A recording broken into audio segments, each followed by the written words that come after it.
Hello and welcome back to another 1001 beers you must try before you die.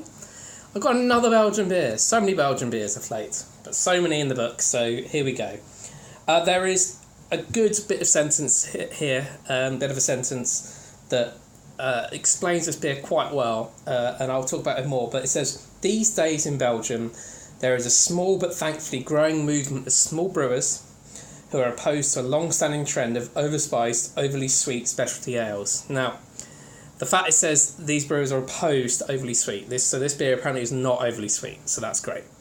It's 8%, so it's quite strong, but it's all bottle conditioned. I can see there's loads of gunk in the bottom there. I've had it sitting in my fridge for a little while, so that's all nice and cleared up. Make sure it doesn't pour out. First brewed in 1994, and it is Guldenberg. And this is by De Rank Brewery. So the brewer says Nino Basel and Guido de Vos of De Rank at the forefront of the cadre of brewers who are not brewing like overly sweet beers. That's brilliant. So let's crack this open. It's a very traditional style of bottle, even though they're eschewing the traditional Belgian style of beer. They've gone for a very traditional style of bottle rather than anything too wacky. I like that. You don't need to say you're new by doing a wacky thing. Oh, I can smell it already. That smells lovely. Right, got my Twyford Beer Festival glass here. There is no picture of the glass in the book, so it is a golden beer, strong golden beer.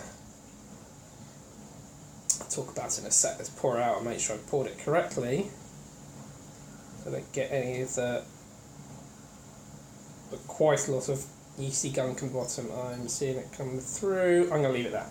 Right, so, excellent. So I haven't got hardly any of it in there. Brilliant. So leave that to the side for 1 minute. It says cloudy, almost opaque, golden orange colour. Yeah, I mean, it's slightly opaque. I didn't put as much gunk in there, so it's not as opaque as it could be.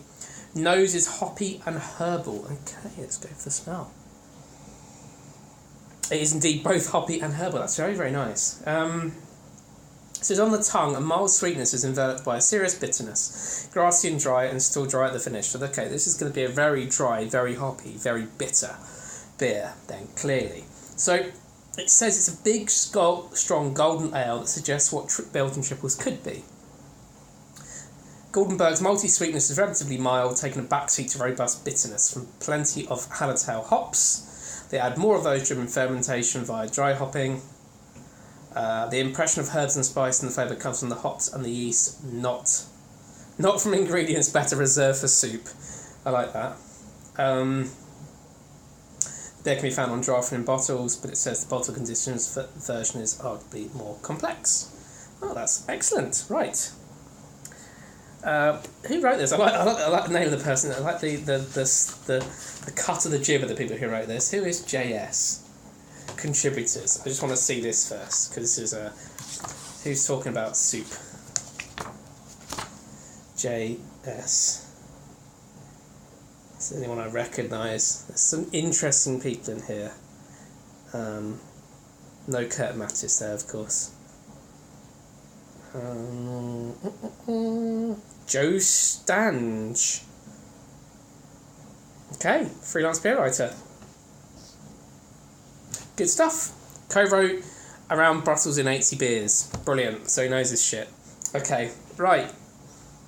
Cheers.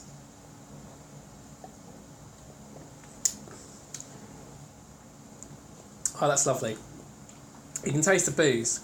It really isn't as bitter as they say it's going to be. It's got a slightly honey sweetness to it. Not cloying in the slightest. It's got the hop sweetness to it. It is dry, but it's not hugely bitter. I like that. That's really, really tasty.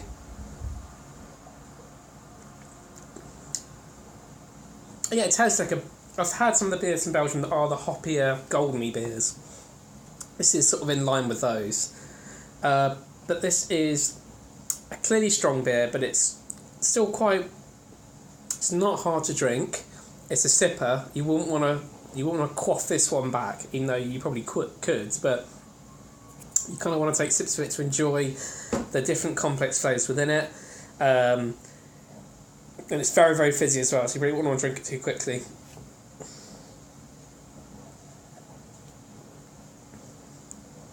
If you roll around the mouth a bit, you get a lot more bitterness. A lot of booze. It's a very, very heavily boozed beer, but pretty tasty. I must say, the Guldenberg, really, really good. Probably wouldn't have it again because it's got that the taste of booze is just a little bit too strong for my liking. It could be a finishing beer, I suppose. But good work on not doing a traditional Belgian triple. I've gone for this golden hoppy triple instead. I'm really feeling the booze burn the back of my throat now. But still nice beer. Well done. I'm hoping my next beer review isn't going to be horrendously strong. I've got it in the fridge, so we'll see how we go. So, like, comment, subscribe, and I'll see you for another beer review soon.